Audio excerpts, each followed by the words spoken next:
વિદ્યાર્થી મિત્રો, શ્રી જે.એમ. ચૌધરી સાર્વજનિક વિદ્યાલયના આ ઓનલાઈન વર્ગોમાં આપનું હાર્દિક સ્વાગત છે. આજે આપણે ધોરણ 12 ચેપ્ટર 10 સદિશ બીજગણિત વિશે અભ્યાસ કરવાના છીએ. મિત્રો, સદિશ શબ્દ અહીંયા આગળ આપણે જોઈએ તો સદિશ કોને કહેવાય અને અદિશ કોને કહેવાય એની સંકલ્પના આપણે એકદમ સ્પષ્ટ હોવી જોઈએ. તો મિત્રો, સદિશની વ્યાખ્યા આપણે આ રીતે આપીશું: જે રાશિને માન અને દિશા બંને હોય તેવી રાશિને સદિશ કહે છે. વેક્ટર કહેવાય. સદિશને અંગ્રેજીમાં વેક્ટર કહીશું. અને જે રાશિને ફક્ત મૂલ્ય હોય, માન હોય, ફક્ત માન હોય તેવી રાશિને અદિશ કહે છે. આપણને કોઈ પૂછે કે તમારી ઊંચાઈ કેટલી છે, તો લાગે કે આપણે એનો જવાબ આપીએ કે 169 સેન્ટીમીટર. તો 169 સેન્ટીમીટર એમાં કોઈ દિશા આવતી નથી, ફક્ત મૂલ્ય આવે છે, એટલે એને અદિશ કહેવાય. પણ તમને એમ કોઈ પૂછે કે તમે ક્યાં જઈ રહ્યા છો, તો કેટલા વેગથી, વેગની જ્યારે વાત આવે ત્યારે તમે એમ કહો કે 5 કિલોમીટર પ્રતિ કલાકની ઝડપે હું પૂર્વ તરફ ચાલી રહ્યો છું, તો એની એક દિશા હોય નિશ્ચિત. પૂર્વ તરફ હોય તો પૂર્વ દિશા હોય, તો એને સદિશ કહીશું. એટલે જેને માન હોય અને દિશા હોય એને સદિશ કહેવાય. વેગ, પ્રવેગ આ વગેરે સદિશ રાશિઓ છે. જ્યારે ઊંચાઈ એટલે લંબાઈ, પછી તાપમાન, ઘનફળ વગેરે અદિશ રાશિઓ છે. તો મિત્રો, મેથ્સમાં જ્યારે આપણે અહીંયા આગળ અભ્યાસ કરીશું ત્યારે સદિશની સંકલ્પના કંઈક આપણે આવી લઈશું. આ એક રેખા લઈએ એલ, અને આ રેખા પર એક રેખાખંડ લઈએ આપણે એ બી. એમાં એને કહીશું આપણે આરંભ બિંદુ અને બીને કહીશું અંત્ય બિંદુ. તો આ રેખાખંડ, આ રેખા એલ પર એ થી બી સુધી છે અને એની દિશા આમ છે. બીજો એક રેખાખંડ લઈએ આપણે, એને PQ કહીએ, અને એની દિશા આપણે આ રીતે લઈએ. તો આની દિશા Q થી P તરફ છે. આ રેખાખંડની દિશા A થી B તરફ છે. આ રેખાખંડની દિશા Q થી P તરફ છે. તો મિત્રો, આપણે આ દિશાયુક્ત રેખાખંડ જે લઈએ તો રેખાખંડની લંબાઈ આપણને મળશે. માની લો કે આની લંબાઈ હોય 18 સેન્ટીમીટર અને એની દિશા પણ છે, તો વેક્ટર AB બરાબર A બાર આવું લખી શકાય. અને અહીં વેક્ટર QP બરાબર માની લો કે આપણે B બાર લઈએ. તો બે સદિશો છે એમ કહેવાય. એટલે સદિશ એટલે શું છે? તો અહીંયા આગળ દિશાયુક્ત રેખાખંડ છે, જેની દિશા હોય એવો રેખાખંડ છે. આમ રેખાખંડની દિશા આપણે નથી લેતા. આપણે આ રેખાખંડ લઈએ AB, તો આની લંબાઈ હોય 8 સેન્ટીમીટર માની લો, પણ એની દિશા હોય કે કઈ દિશામાં હશે, આ રીતે દિશા હોય કે આ રીતે દિશા હોય, તો એવા રેખાખંડ, દિશાયુક્ત રેખાખંડને આપણે સદિશ કહીશું. સદિશમાં વેક્ટર AB આપણે લઈએ છીએ, આ રીતે વેક્ટર AB લઈએ તો એને આરંભ બિંદુ કહીશું. આરંભ બિંદુ અથવા પ્રારંભ બિંદુ. અને બીને એન્ડ પોઈન્ટ એટલે અંત્ય બિંદુ કહીશું. કોઈ પણ પદાર્થ કણ અહીંથી ગતિ શરૂ કરશે અને અહીં પૂરી કરશે, અને એની દિશા આમ હોય, તો આ વેક્ટર AB બરાબર A બાર કહેવાય. A થી B સુધીનું અંતર એને સદિશનું માન કહીશું અથવા એની લંબાઈ કહીશું. એને આરંભ બિંદુ કહેવાય, બીને અંત્ય બિંદુ કહેવાય, અને એથી બી સુધીની જે લંબાઈ હોય એને આપણે આરંભ બિંદુ અથવા અંતિમ એને આરંભ બિંદુ અને બીને અંતિમ બિંદુ તથા એથી બી સુધીની લંબાઈને આપણે સદિશનું માન અથવા લંબાઈ કહીશું. અને સદિશનું માન આપણે આ રીતે લખીશું: મોડ ઓફ વેક્ટર એ બી બરાબર મોડ ઓફ એ બાર બરાબર સ્મોલ એ લખાય અથવા તો એ બી લખાય, એથી બી સુધીનું અંતર. અહીં તીર દ્વારા આપણે નિશાની સૂચવશું, એ દિશા દર્શાવશે. તો આ પ્રમાણે સદિશ આપણે આ પ્રકરણમાં દર્શાવીશું. મિત્રો, બીજી વાત કરીએ સ્થાન સદિશ એટલે પોઝિશન વેક્ટરની વાત કરીએ. તો અહીંયા આગળ ત્રિપરિમાણની અવકાશ લઈએ આપણે. એક્સ અક્ષ, વાય અક્ષ અને ઝેડ અક્ષ. અહીંયા આગળ હશે ઉગમ બિંદુ O00. ઉગમ બિંદુની સાપેક્ષ અહીં કોઈ બિંદુ લઈએ જેના આમ લઈએ આપણે XYZ, અને આ બંને બિંદુઓ O અને P જોડીએ અને આને વેક્ટર તરીકે દર્શાવીએ તો વેક્ટર OP આપણને આ રીતનું મળશે. વેક્ટર OP બરાબર R બાર. આવો એક સદિશ મળશે. P અવકાશનું બિંદુ છે જેના આમ XYZ છે. O આરંભ બિંદુ છે અને P અંત્ય બિંદુ છે. O આરંભ બિંદુ હોય ઉગમ બિંદુ અને P અંત્ય બિંદુ એવો સદિશ OP આપણને મળે છે. OPને બિંદુ Oને સાપેક્ષ બિંદુ Pનો સ્થાન સદિશ કહેવાય. તો મિત્રો, અહીં શું કર્યું આપણે? OPને બિંદુ Oને સાપેક્ષ એટલે ઉગમ બિંદુને સાપેક્ષ બિંદુ Pનો સ્થાન સદિશ કહે છે. સ્થાન સદિશ કોને કહેવાય? તો વેક્ટર OPને કહેવાય. સદિશ OPને કહેવાય. સદિશને અંગ્રેજીમાં વેક્ટર કહેવાય. તો OP ને બિંદુ Oને સાપેક્ષ બિંદુ Pનો સ્થાન સદિશ કહેવાય. મિત્રો, આનું માન જોઈએ આપણે તો મોડ ઓફ R બાર બરાબર મોડ ઓફ OP બરાબર. હવે આનું માન લઈએ તો વેક્ટર OP બરાબર R બાર બરાબર OP લઈએ છીએ તો આમાં Pનો સ્થાન સદિશ આપણને મળે છે XYZ, એટલે XYZ, અને Oનો સ્થાન સદિશ છે 0 0 0. તેથી આપણને અહીંયા આગળ મળશે x માઇનસ 0નો વર્ગ એટલે x સ્ક્વેર, એ પ્રમાણે y સ્ક્વેર, એ પ્રમાણે z સ્ક્વેર આપણને અહીં મળશે. તો આ પ્રમાણે આપણે આનું માન પણ શોધી શકીએ. વ્યવહારમાં અહીંયા આગળ P બિંદુ લીધું એની જગ્યાએ બીજા બધા બિંદુઓ પણ આપણે ઘણા બધા લઈ અને વિચારી શકીએ. મિત્રો, આગળનો મુદ્દો જોઈએ આપણે. દિક, કોસાઇન અને દિક ખૂણા. દિક એ દિશા શબ્દ માટે વપરાય છે, એટલે direction angle and direction cosine. દિક, કોસાઇન એના વિશે વિચાર કરીએ. મિત્રો, ત્રિપરિમાણીય અવકાશ લઈએ આપણે. XYZ એ ઉગમ બિંદુ લઈએ, અવકાશનું કોઈ બિંદુ લઈએ P XYZ અને વેક્ટર R બાર લઈએ એટલે વેક્ટર OP બરાબર R બાર આપણને મળશે. ધારો કે સદિશ R બાર, આ સદિશ R બાર એ x અક્ષ સાથે આલ્ફા માપનો ખૂણો બનાવે છે, y અક્ષ સાથે બીટા માપનો ખૂણો બનાવે છે અને z અક્ષ સાથે ગેમા માપનો ખૂણો બનાવે છે.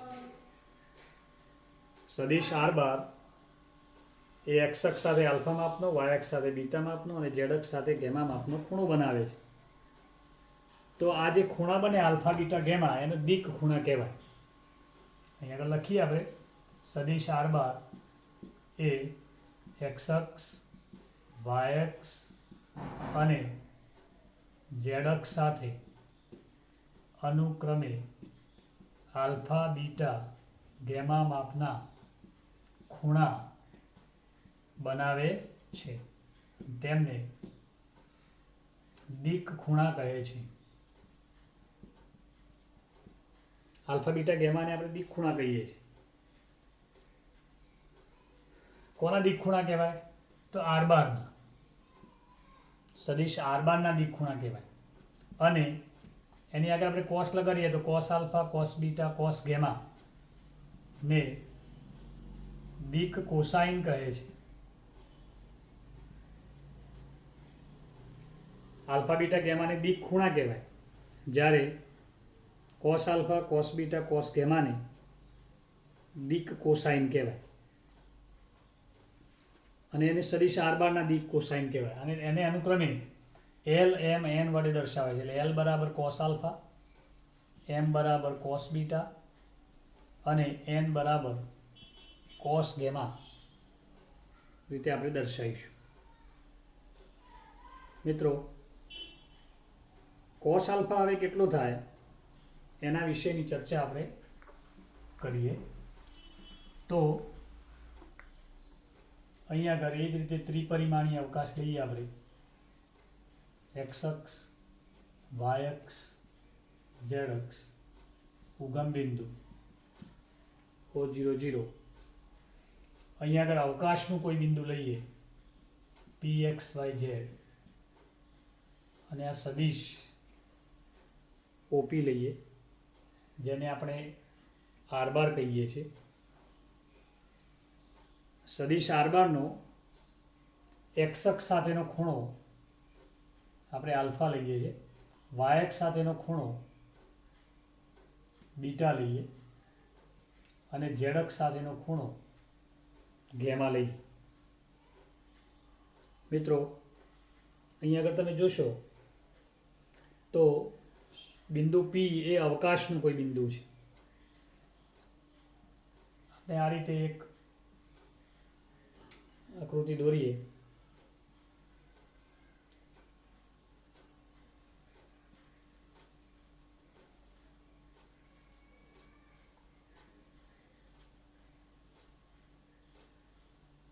જોડી દઈએ, આ પણ જોડી દઈએ. તો આ રીતે એક આપણને લંબઘન અથવા સમઘન મળશે. મિત્રો, બિંદુ P નો પહેલો યામ x યામ છે, એટલે આટલું અંતર x અંતર હશે. આ બિંદુને A કહીએ એટલે OA બરાબર x અંતર હશે. OA બરાબર. અહીંયા આગળ બીજું બિંદુ B લઈએ અને OB બરાબર y અંતર હશે. અને અહીંયા આગળ બિંદુ C લઈએ એટલે OC બરાબર z અંતર હશે. આ ત્રણ બિંદુ આપણે લઈએ. હવે ત્રિકોણ OAP નો વિચાર કરીએ. ત્રિકોણ O અહીં A અને P, એટલે અહીંયા આગળ આ રીતે એક ત્રિકોણ આપણને જોવા મળશે. અને તમે ત્રિપરિમાણમાં વિચારી શકશો તો ખ્યાલ આવશે કે આ જે ત્રિકોણ છે એ કાટકોણ ત્રિકોણ છે. કયો ત્રિકોણ? OAP કાટકોણ ત્રિકોણ છે. આ જે ત્રિકોણ બનશે કાટકોણ ત્રિકોણ બનશે અને એમાં ખૂણો A એ કાટખૂણો હશે. કારણ કે આ બિંદુ P છે ને, અવકાશમાં તમે વિચારશો તો બિંદુ P આપણે અહીં દોર્યું છે સમતલમાં, પણ એ આમ હશે, અવકાશનું બિંદુ હશે. અને એમાંથી અહીંયા આગળ આપણે આમ લંબ દોર્યો હશે એ આ હશે AP. એટલે અહીંયા આગળ કાટખૂણો A થશે. તો કોસ આલ્ફા કેટલો થાય અહીંયા આગળ વિચારીએ. કોસ આલ્ફા, તો કોસ આલ્ફા બરાબર પાસેની બાજુ એટલે x, અને આ જો કાટખૂણો થતો હોય એ આ રીતનો એક ત્રિકોણ બનશે. જુઓ, અહીંયા આગળ આપણે આ રીતે લઈએ તો આ કાટખૂણો બનશે. આ બિંદુ હશે P, આ બિંદુ હશે O અને આ બિંદુ હશે A. તો આ કર્ણ થશે એટલે આર બાર કર્ણ થાય અને OA બરાબર x થાય. એટલે ખૂણાની પાસેની બાજુ અહીંયા આગળ આલ્ફા ખૂણો બને એટલે પાસેની બાજુ ભાગ્યા કર્ણ, એટલે અહીંયા આગળ આવું થશે. પાસેની બાજુ x ભાગ્યા કર્ણ મોડ r, આવું આપણને મળશે. અને આ જે મોડ્યુલસ ઓફ આર છે એના બરાબર આર થશે, એટલે કોસ આલ્ફા બરાબર એક્સ બાય આર. આ પ્રમાણે બીજા ત્રિકોણ વિચારીએ આપણે. એક ઓ બીપી વિચારીએ. ઓ બી પી, તો ખૂણો બી કાટખૂણો થશે અને એમાં વાય એ પાસેની બાજુ થશે અને આ કર્ણ થશે, એટલે કોસ બીટા આપણને આટલો મળશે વાય બાય આર. અને એ પ્રમાણે ત્રિકોણ વિચારીએ આપણે ઓ પી સી, તો કોસ ગેમા બરાબર ઝેડ અપોન આર થશે. તો મિત્રો આ પ્રમાણે આપણને કોસ આલ્ફા, કોસ બીટા અને કોસ ગેમા મળશે. એમ ધેરફોર આને આપણે એલ કહીએ છીએ, આને એમ કહીએ છીએ અને આને એન કહીએ છીએ. એટલે કોસ આલ્ફા બરાબર એલ, એટલે એક્સ બરાબર કેટલા થાય? તો એક્સ બરાબર એલ ઇન્ટુ આર આટલું થશે, એલ આર. વાય બરાબર એમ આર અને ઝેડ બરાબર એન આર, આવું થાય. ધેરફોર પીનો સ્થાન સદિશ પી એક્સ વાય ઝેડ હોવાથી L R to M R to N R, એટલે પીના યામ આપણને આટલા મળશે. અને આ સંખ્યાઓને દિક ગુણોત્તર કહેવાય આર બારના. આ જે એલ આર, એમ આર અને એન આર મળે છે આપણને, એ દિક કોસાઇનના પ્રમાણમાં હશે, એટલે ને સદિશ આર બારના દિક ગુણોત્તર કહેવાશે. મિત્રો અત્યારે આપણે હવે એલ સ્ક્વેર પ્લસ એમ સ્ક્વેર પ્લસ એન સ્ક્વેર કરીએ તો શું રિઝલ્ટ મળે છે જોઈએ. એલ સ્ક્વેર પ્લસ એમ સ્ક્વેર પ્લસ એન સ્ક્વેર બરાબર અહીંના X square by R square plus Y square by R square plus Z square by R square થાય. એટલે X square plus Y square plus Z square ભાગ્યા R square થાય. R vector બરાબર આપણે OP લેતા હતા, એના બરાબર આપણે લઈએ છીએ એક્સ વાય ઝેડ, અને મોડ ઓફ આર બાર બરાબર આર બરાબર થાય under root x square plus Y square plus Z square.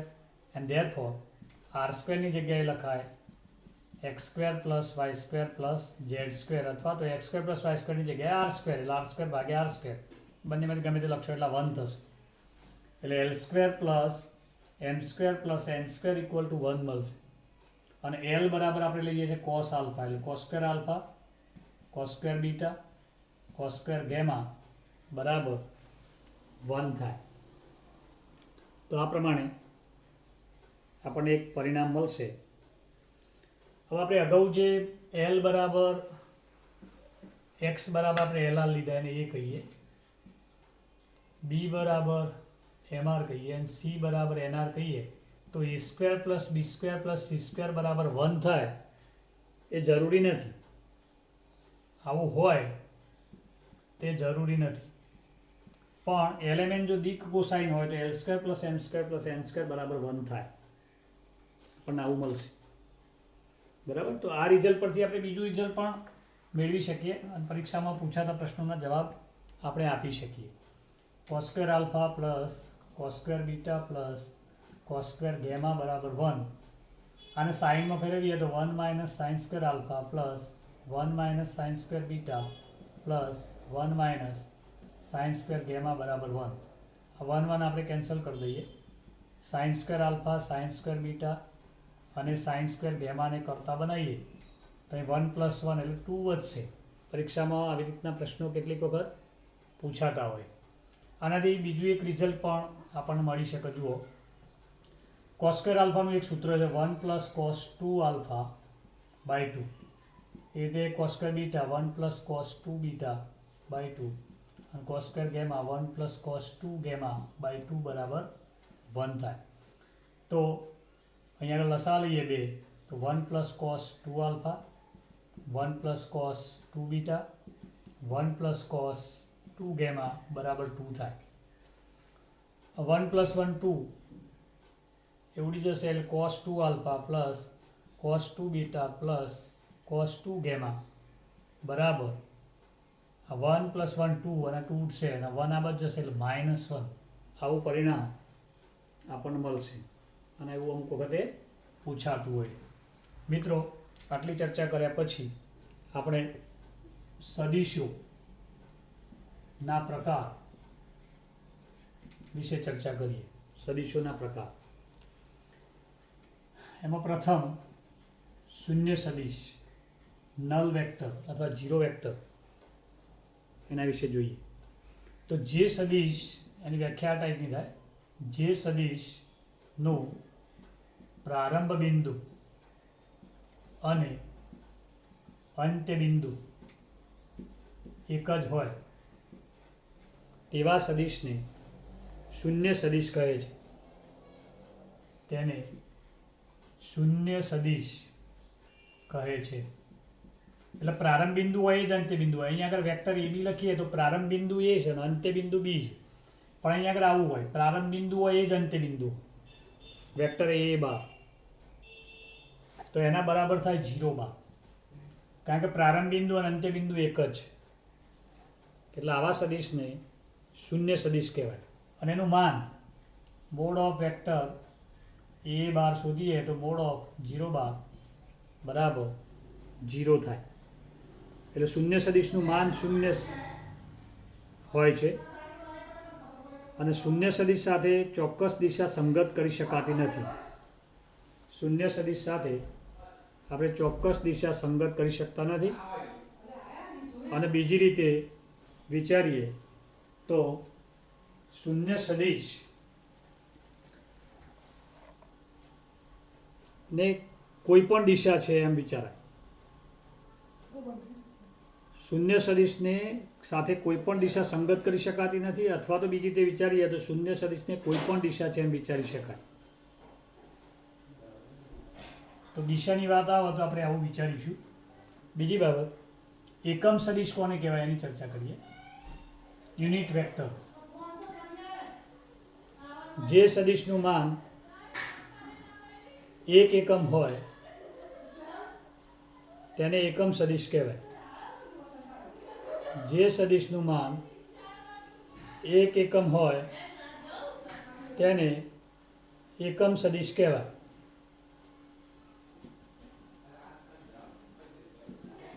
માન 1 એકમ હોય તેને એકમ સદિશ કહેવાય છે. અને તેને આપણે એ કેરેટ વડે દર્શાવીશું. અથવા કોઈ સદિશ આપણને આપેલો હોય એ બાર, તો એ બારની દિશાનો એકમ સદિશ એ કેરેટ વડે દર્શાવો. એ કેરેટ વડે દર્શાવાય છે. અને આપણે આ રીતે મેળવશું, આગળ આવશે. એ કેરેટ બરાબર એ બાર અપોન મોડ એ બાર, એવું આપણે લખી શકીએ. એના પછી સમ ઉદ્ભવ સદિશો. સમ ઉદ્ભવ શબ્દ પરથી જ આપણને ખબર પડશે. એક જ ઉદ્ભવ ધરાવતા સમ ઉદ્ભવ સદિશો કહેવાય. એટલે બે કે તેથી વધુ સદિશોનું પ્રારંભ બિંદુ એક જ હોય. દાખલા કે અહીં એક પ્રારંભ બિંદુ હોય એ, આ એક સદિશ હોય એ બાર, આ બીજો સદિશ હોય બી બાર, આ ત્રીજો સદિશ હોય સી બાર, આ ચોથો સદિશ હોય ડી બાર, આ પાંચમો સદિશ હોય ઈ બાર, આ છઠ્ઠો સદિશ હોય એફ બાર. આ બધા સદિશોનું પ્રારંભ બિંદુ એક જ. એટલે બે કે તેથી વધુ સદિશોનું પ્રારંભ બિંદુ એક જ હોય. પ્રારંભ બિંદુ એક જ હોય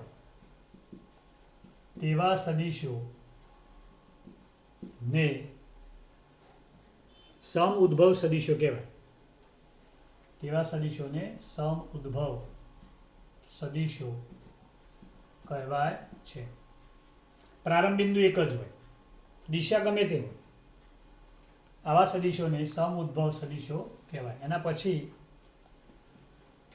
સમરેખ સદિશો. સમરેખ સદિશો જો બે કે તેથી વધુ સદિશો તેમના માન અને દિશાઓથી નિરપેક્ષ રીતે એક જ રેખાને સમાંતર હોય તો તેવા સદિશોને સમરેખ સદિશો કહેવાય. આવી વ્યાખ્યા છે. જો બે કે તેથી વધુ સદિશો તેમના માન અને દિશાઓથી નિરપેક્ષ રીતે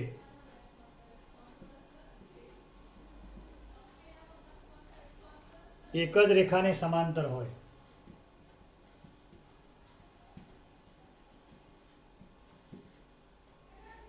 તો તે સદિશોને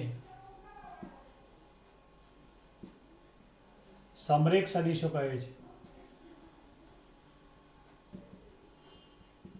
જો મિત્રો અહીં શું આપેલું છે, જો બે કે તેથી વધુ સદિશો તેમના માન અને દિશાઓથી નિરપેક્ષ રીતે એક જ રેખાને સમાંતર હોય તો તે સદિશોને સમરેખ સદિશો કહે છે. દાખલા તરીકે આ એક રેખા એલ આપણને આપેલી હોય, સમજી લઈએ તો આ એક સદિશ છે જેની લંબાઈ 5 સેન્ટીમીટર હોય એ બાર.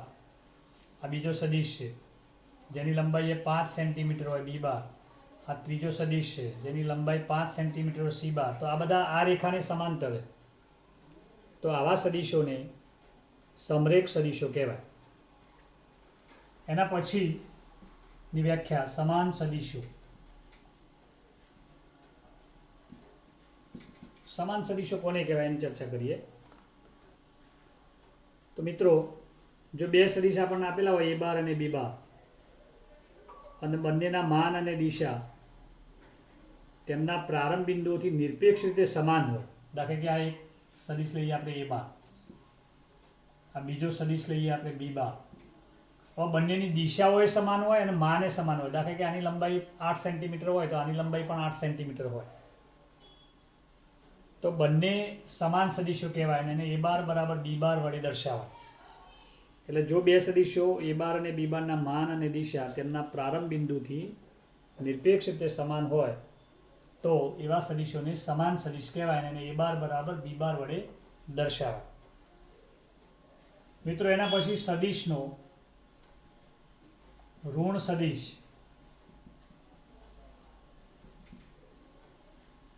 એના વિશે આપણે જોઈએ.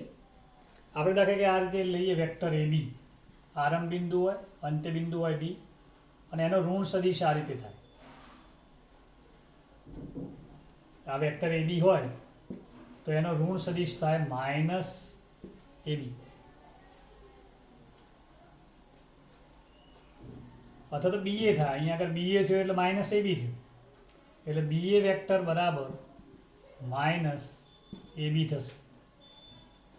મિત્રો, આજે આપણે આટલી ચર્ચા કરીએ. એના પછી સ્વાધ્યાયમાં તમને 10.1ના સરસ સિમ્પલ દાખલા છે એના આગળના 3 ઉદાહરણ એ ગણવાનો પ્રયત્ન કરજો, નહીં તો આગળના લેક્ચરમાં પૂછી લેજો. બરાબર, આટલા સુધી